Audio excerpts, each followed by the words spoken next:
प्रिय विद्यार्थियों, आज हम पाठ 1 विद्युत क्षेत्र के अंतर्गत परावैद्युतांक या आपेक्षिक विद्युतशीलता का अध्ययन करेंगे। ये प्रश्न इस वर्ष 2020 में 1 नंबर का पूछा भी गया है। परावैद्युतांक की परिभाषा लिखिए। बहुत सिंपल है, 2 परिभाषाएं आप दे सकते हैं। ये 2 परिभाषाएं इस तरह से 2 सूत्रों पर आधारित है। एक तो पहली बात, परावैद्युतांक या आपेक्षिक विद्युतशीलता को एप्सिलॉन आर से व्यक्त करते हैं। एप्सिलॉन सफिक्स में आर। तो इसकी दोनों परिभाषाओं को आप इस तरह से याद रख सकते हैं। आपेक्षिक विद्युतशीलता है। विद्युतशीलता को किससे लिखा था? एप्सिलॉन से। निर्वात की विद्युतशीलता को एप्सिलॉन नॉट से। निर्वात की विद्युतशीलता को एप्सिलॉन नॉट से, और किसी माध्यम की विद्युतशीलता को एप्सिलॉन केवल या एप्सिलॉन एम से भी लिख सकते हैं। तो जैसा कि अपन ने कूलाम का नियम पढ़ा, इससे पूर्व क्या पढ़ा है? कूलाम का नियम। और बेटा कूलाम के नियम में हमने पढ़ा था कि 2 आवेशों के मध्य, ये Q1 ये Q2, दोनों के बीच की दूरी R, इनके मध्य लगने वाले आकर्षण या प्रतिकर्षण बल का मान F बराबर 1/4 pi epsilon not Q1 Q2 बटे R स्क्वायर होता है। एप्सिलॉन नॉट निर्वात की विद्युतशीलता है। तो इसका मतलब है ये जो बल लग रहा है इन दोनों आवेशों के मध्य, वो किस में लग रहा है? आवेशों के मध्य क्या है? निर्वात में। तो अपन कह सकते हैं निर्वात में 2 आवेशों के मध्य बल ये होगा। अब अगर हम ऐसा करें कि कोई माध्यम रख दें इनके बीच में, या किसी माध्यम में 2 आवेश रख दें, जैसे कांच के अंदर 2 आवेश रख दें, तो कांच एक माध्यम हो गया। तो माध्यम में 2 आवेशों के मध्य बल F लिख दीजिए केवल, या Fm लिख दीजिए। बराबर आप लिख सकते हैं 1/4 पाई एप्सिलॉन m लिखेंगे तो यहां m लगा देना। F लिख रहे हैं तो खाली F। Q1 Q2 बटे R स्क्वायर। तो आपने पढ़ा है आपेक्षिक मान क्या होते हैं। कि एक जो निरपेक्ष मान होता है उसकी किसी दूसरे माध्यम से तुलना करके जो राशि ज्ञात की जाती है। तो निरपेक्ष विद्युतशीलता तो एप्सिलॉन नॉट, निर्वात में विद्युतशीलता। अब 2 आवेशों के मध्य निर्वात में बल और 2 आवेशों के मध्य किसी माध्यम में बल, दोनों का अनुपात निकालना है। ये अनुपात ही, इन दोनों का ये अनुपात ही आपका आपेक्षिक विद्युतशीलता कहलाता है। तो आपकी पहली परिभाषा तो ये बन गई कि निर्वात में 2 आवेशों के मध्य बल F0 बटे माध्यम में उन्हीं आवेशों के मध्य बल का अनुपात आपेक्षिक विद्युतशीलता या परावैद्युतांक कहलाता है। तो बेटा देखो, एप्सिलॉन चूंकि निर्वात में बल, क्या सूत्र लिखेंगे? F0 बराबर 1/4 pi epsilon not Q1 Q2 बटे R स्क्वायर, और माध्यम में बल F बराबर 1/4 पाई एप्सिलॉन Q1 Q2 बटे R स्क्वायर। तो एप्सिलॉन आर बराबर, पहले ये मान रख दीजिए 1/4 epsilon not into Q1 Q2 बटे आर स्क्वायर। अब इसके नीचे बटे में ये मान रखेंगे, तो गुणा लगा दे और इनको उल्टा कर दे, इसमें मान रख रहे हैं, इसमें अपन क्या आ जाएगा, गुणा 4 एप्सिलॉन आएगा कि नहीं, बटे 1 और गुणा आर स्क्वायर, ये मैं इधर दिखाई नहीं दे रहा होगा, आप लिख लेंगे इसे, आर स्क्वायर बटे Q1 Q2। तो Q1 Q2 से Q1 Q2 कट गया, आर स्क्वायर से आर स्क्वायर कट गया, 4 से 4 कट गया, क्या बचा, एप्सिलॉन आर बराबर, देखो ये तो नीचे एप्सिलॉन नॉट और एप्सिलॉन कहाँ है, ऊपर, एप्सिलॉन बटे एप्सिलॉन नॉट। ये आपकी दूसरी परिभाषा बन गई, यानी माध्यम में या माध्यम की विद्युतशीलता एवं निर्वात की विद्युतशीलता का अनुपात माध्यम की आपेक्षिक विद्युतशीलता या परावैद्युतांक कहलाता है। अर्थात माध्यम की विद्युतशीलता एप्सिलॉन बराबर हो गई आपकी एप्सिलॉन नॉट एप्सिलॉन आर। तो कभी भी न्यूमेरिकल में आपको एप्सिलॉन का मान नहीं दिया जाएगा, एप्सिलॉन आर का मान दिया जाएगा कि माध्यम में दो आवेशों के मध्य बल ये है, माध्यम का परावैद्युतांक ये है, तो एप्सिलॉन आर का मान दे दिया, या परावैद्युतांक ज्ञात करवा ले, जैसे भी कहे परिस्थिति अनुसार।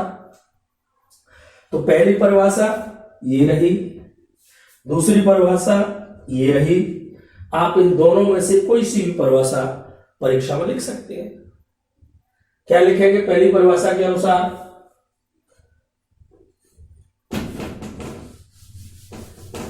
यानी परावैद्युतांक, यानी यहां से आप लिखना प्रारंभ कीजिए, परावैद्युतांक या आपेक्षिक विद्युतशीलता, पहली परिभाषा इन्वर्टेड कोमा में, एफ नॉट निर्वात में दो आवेशों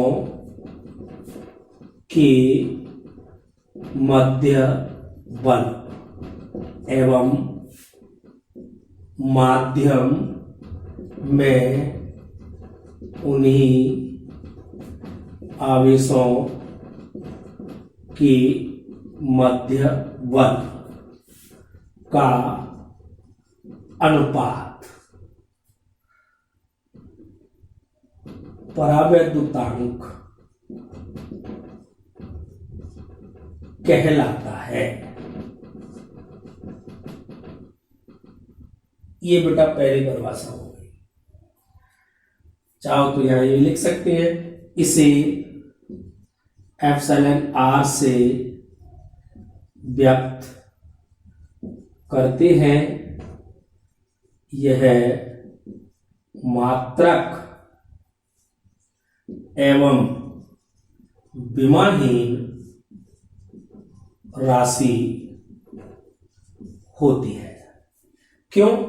क्योंकि देखो इसे न्यूटन में मापेंगे, इसे न्यूटन में मापेंगे, न्यूटन से न्यूटन कट जाएगा, तो मात्रक ही यानी विमाहीन, इसका कोई मात्रक नहीं होता, कोई विमा नहीं होता परावैद्युतांक का, यानी आपेक्षिक विद्युतशीलता का। तो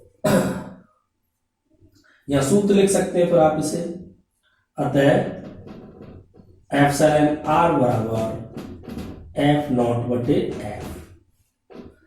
अब आप सूत्र आगे ये लिख सकते हैं, चूंकि निर्वात में बल एफ नॉट बराबर 1/4 एप्सिलॉन नॉट Q1 Q2 बटे आर स्क्वायर, तथा माध्यम में बल F बराबर 1/4 एप्सिलॉन Q1 Q2 बटे आर स्क्वायर। इसलिए एप्सिलॉन आर बराबर मान रख दीजिए 1/4 pi epsilon not Q1 Q2 बटे आर स्क्वायर, गुणा कर दो बटे के नीचे तो ये क्या हो जाएंगे उल्टे। अरे एफ नॉट का मान ये रहा, ये रख दिया, चाहो ये लो, एक स्टेप बढ़ जाएगा।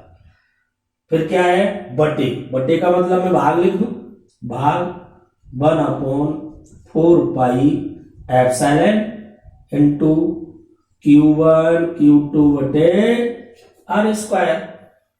अब आप इसे आगे कर दीजिए। चलो मैं करता हूं इसी तरह से,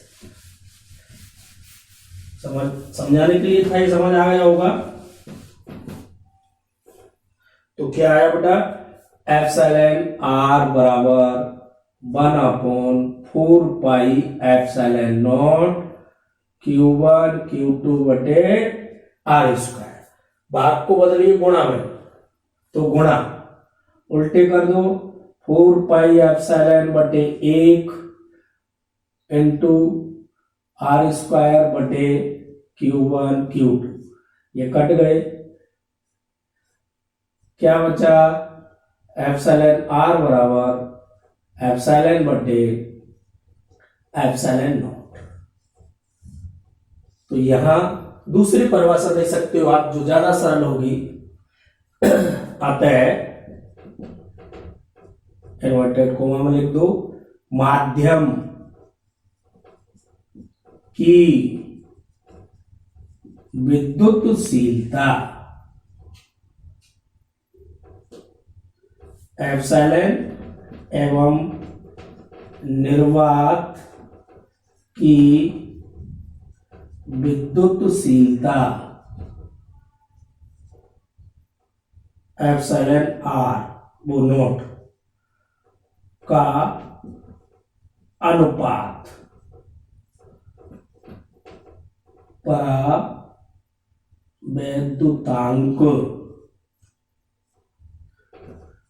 कहलाता है। ये दूसरी परिभाषा होगी।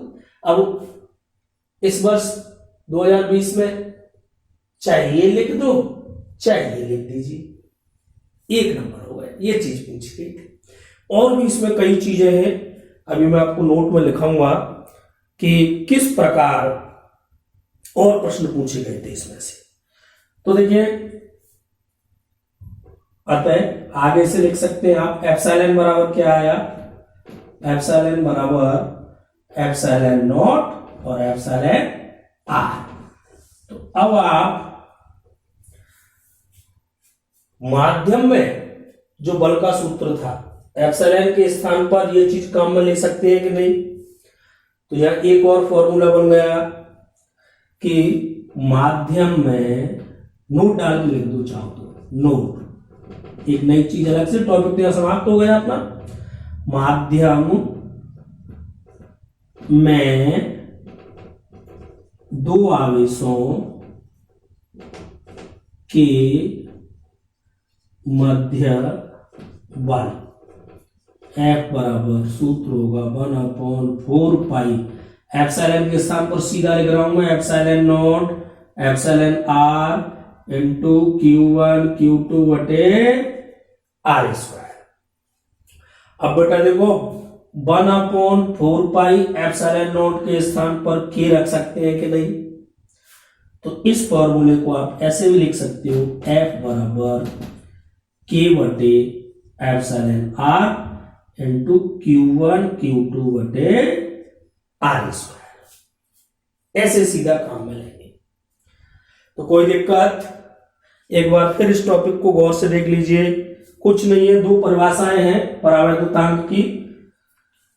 पहली परिभाषा, यानी दोनों सूत्र ध्यान में रखते हैं, इसे एप्सिलॉन आर से व्यक्त करते हैं। तो पहली परिभाषा तो ये रही, एप्सिलॉन आर बराबर एफ नॉट बटे एफ, यानी निर्वात में दो आवेशों के मध्य बल एवं माध्यम में, जिस माध्यम की आपेक्षिक विद्युतशीलता निकालना चाहते हैं, परावैद्युतांक निकालना चाहते हैं, उस माध्यम में उतनी ही दूरी पर उन्हीं आवेशों के मध्य बल का अनुपात F/F अनुपात हो गया, को माध्यम का परावैद्युतांक कहते हैं। इनके मान रखने पर सूत्र में ये प्राप्त हो जाता है, क्योंकि कूलाम के नियम से F बराबर हम जानते हैं 1/4 पाई एप्सिलॉन, निर्वात है तो नॉट, माध्यम है तो एप्सिलॉन, Q1 Q2/R²। तो दूसरी परिभाषा हो गई इसकी उल्टी, देखो यहां नोट आ रहा था, यहां नोट नीचे है, तो क्या होगी, माध्यम की विद्युतशीलता चाहो तो कोष्टक में लिख दो एप्सिलॉन, एवं निर्वात की विद्युतशीलता एप्सिलॉन नॉट का अनुपात माध्यम की आपेक्षिक विद्युतशीलता या परावैद्युतांक कहलाता है। यह मात्रक एवं विमाहीन राशि होती है। अब जैसे ये कहे हम, एक बार पूछा गया था कि धातुओं के लिए परावैद्युतांक का मान लिखिए, तो आपको सिर्फ दो चीजों के परावैद्युतांक का मान ध्यान में रखना है। नोट एक ये लिख लिया सूत्र में, और दूसरे नोट में मैं आपको लिखाऊंगा उन दो चीजों के, बाकी के किसी भी न्यूमेरिकल में एप्सिलॉन आर का मान आपको दिया जाएगा, लेकिन दो चीजों का नहीं देगा वो, 3 का मान लो या 2 का मान लो। जैसे वायु और निर्वात है, तो वायु और निर्वात के लिए लगभग समान परावैद्युतांक मानते हैं, और धातुओं के लिए या चालकों के लिए अलग होता है, तो इन दोनों को नोट कर लो। तो नोट डाल के लिखिए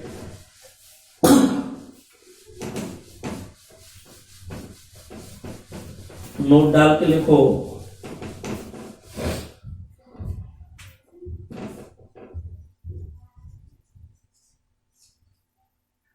निर्वात के लिए परावैद्युतांक एप्सिलॉन आर बराबर 1 होता है। ठीक ऐसे ही वायु के लिए परावैद्युतांक एप्सिलॉन आर बराबर लगभग 1.0005, यानी इज नियरली 1। और नंबर 3, धातुओं अर्थात चालकों के लिए परावैद्युतांक एप्सिलॉन आर बराबर अनंत, यानी 1/0 अनंत होता है। ये आपको 3 परावैद्युतांक के मान, यानी दोनों के मान तो एक ही रखने हैं, आपको कोई भी न्यूमेरिकल आ जाए ये वैल्यू नहीं रखनी है, केवल आपको एक एक लेना है दोनों को, और धातुओं के लिए अनंत काम में लेना है, बाकी अन्य आपको दिए जाएंगे। तो इस तरह से ये परावैद्युतांक का एक सरल बिंदु समाप्त हुआ। अब बेटा थोड़ा सा आगे बढ़ते हैं, दूसरा टॉपिक लेते हैं, और कल हम आपको इसके बहुत सारे उदाहरण लेंगे, आगे बढ़ेंगे कि किस प्रकार से प्रश्न हल किए जाते हैं। तो अब आप ले लीजिए कूलाम नियम का सदिश निरूपण। अगला टॉपिक है अपना कूलाम नियम का सदिश निरूपण।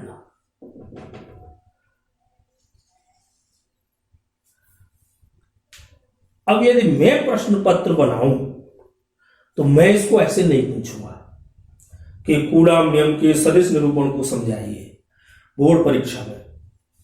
तो कैसे पूछूंगा, या और क्या प्रश्न बन सकता है, कूलाम नियम और आपने गति के नियमों में पढ़ा था क्रिया प्रतिक्रिया नियम, पढ़ा था ना, F12 equal to minus F21, प्रत्येक क्रिया के विपरीत दिशा में समान परिमाण की प्रतिक्रिया होती है। तो मैं कहूंगा सिद्ध कीजिए कूलॉम नियम क्रिया प्रतिक्रिया नियम के तुल्य होता है।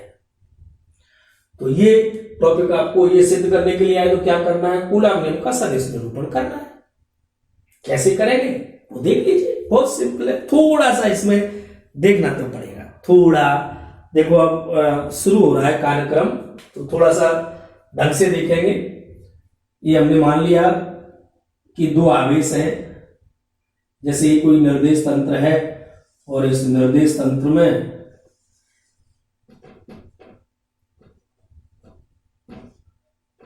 दो बिंदुओं पर ये Q1 आवेश माना, इसका स्थित सदिश R1 वेक्टर, क्योंकि स्थिति तो दिखाएगा कहां स्थित है, वो कहां रखा हुआ है। अब सदिश रूप ले रहे हैं तो फिर दिशाएं लेंगे, तो फिर ये इसकी स्थिति को बता रहा है। R1 वेक्टर Q1 सदिश की स्थिति को बता रहा है, ये इसका स्थित सदिश है, मूल बिंदु से दूरी दर्शा रहा है। इसी प्रकार Q2 आवेश का स्थित सदिश R2 वेक्टर है, यानी इन दोनों बिंदुओं की स्थिति मूल बिंदु के सापेक्ष है। तो फिर Q2 आवेश का Q1 आवेश के सापेक्ष स्थित सदिश क्या होगा,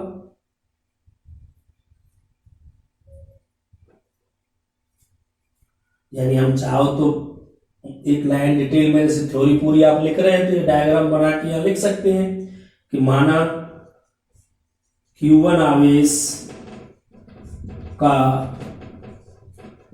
स्थित सदिश R1 वेक्टर व Q2 आवेश का R2 वेक्टर है। तब ध्यान देना Q2 आवेश का, Q2 आवेश का किसके सापेक्ष, Q1 आवेश के सापेक्ष स्थिति यानी स्थित सदिश R21 वेक्टर बराबर होगा R2 vector minus R1 vector, यानी ये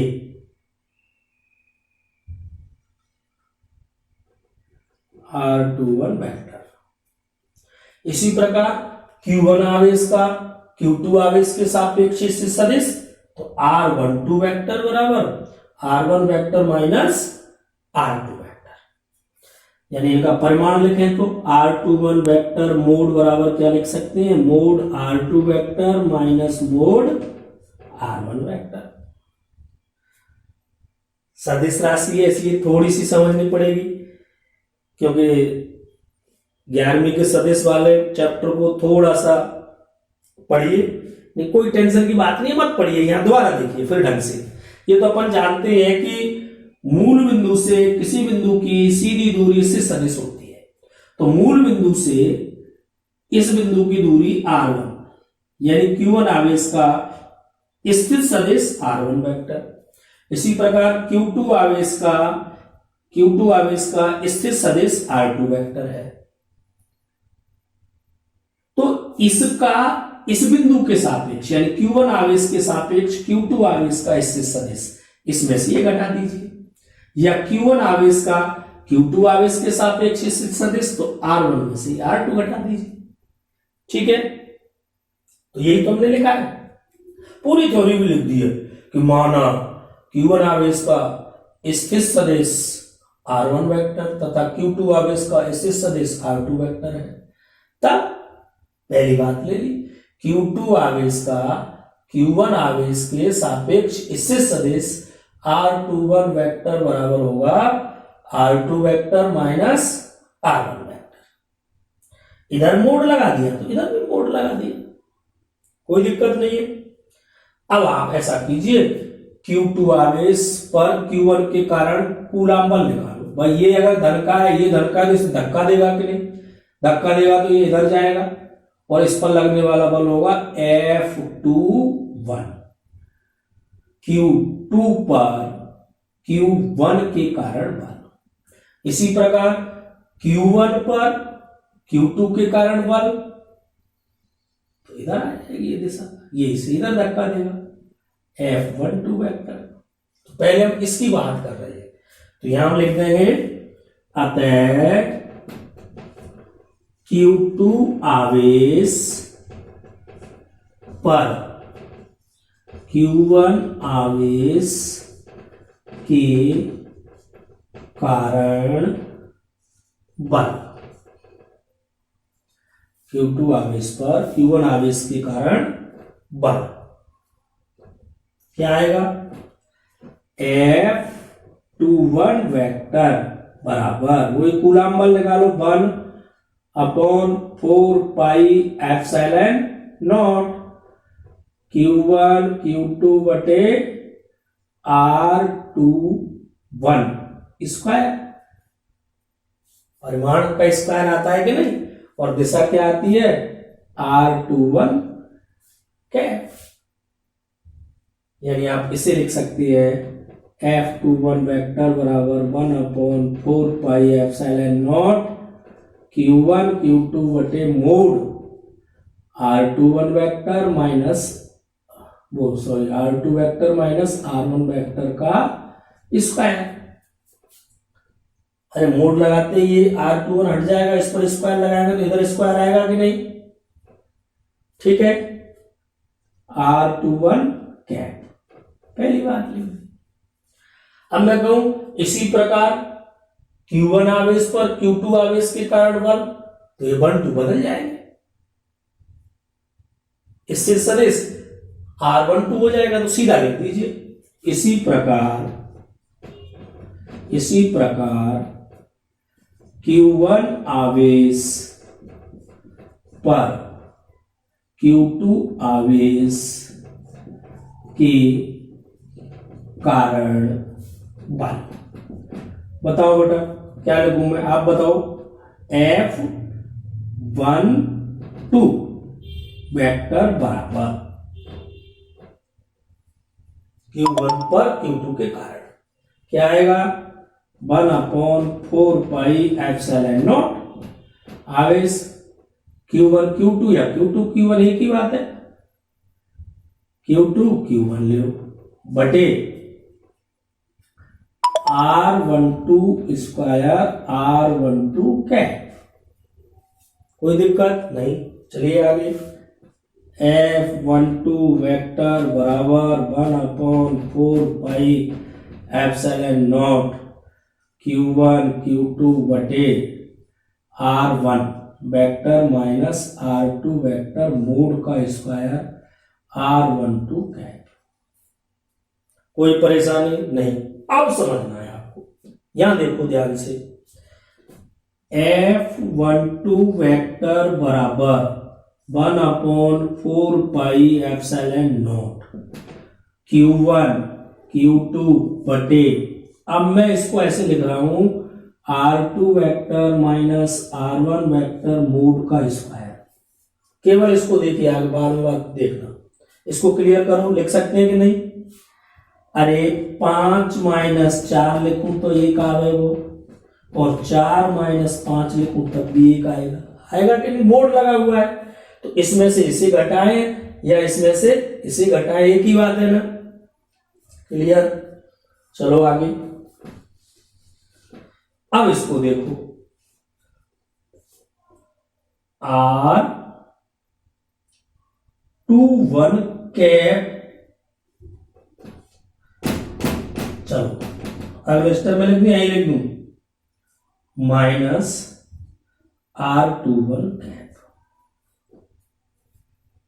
ना ही समझ में, कैप इकाई सदिश होता है। क्या होता है? इकाई सदिश। तो इसकी दिशा देखिए, R21 कैप 21, इसकी दिशा है पहले से दूसरे की ओर, है कि नहीं?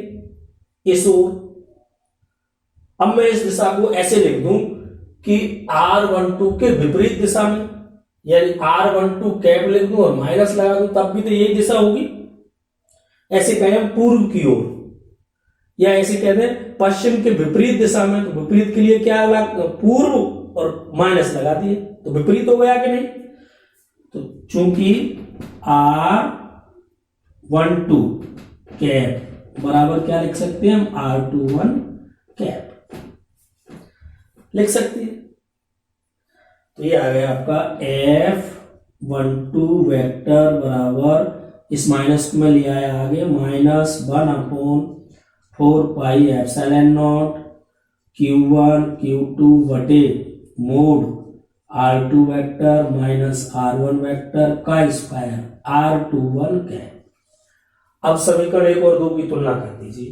देखो समीकरण 1 व 2 से F12 वेक्टर बराबर, माइनस का चिन्ह तो माइनस का लगा दिया हमने, माइनस, बाकी की संख्या देखो, ये पूरी की पूरी संख्या ये किसके बराबर है, इसके बराबर है, और ये किसके बराबर है, F21 वेक्टर के। तो F21 वेक्टर। अब गौर से समीकरण 3 को देखिए, क्या है ये, क्रिया प्रतिक्रिया का नियम। यह क्रिया प्रतिक्रिया नियम है, अतः कूलॉम का नियम क्रिया प्रतिक्रिया नियम के तुल्य होता है। कूलॉम का नियम किसके तुल्य है, क्रिया प्रतिक्रिया नियम के तुल्य। कर सकते हैं सभी, बहुत आसान है, देख लीजिए, इसको आराम से लिख लो, इससे ज्यादा इसमें कुछ नहीं लिखना है, बड़ा सिंपल है।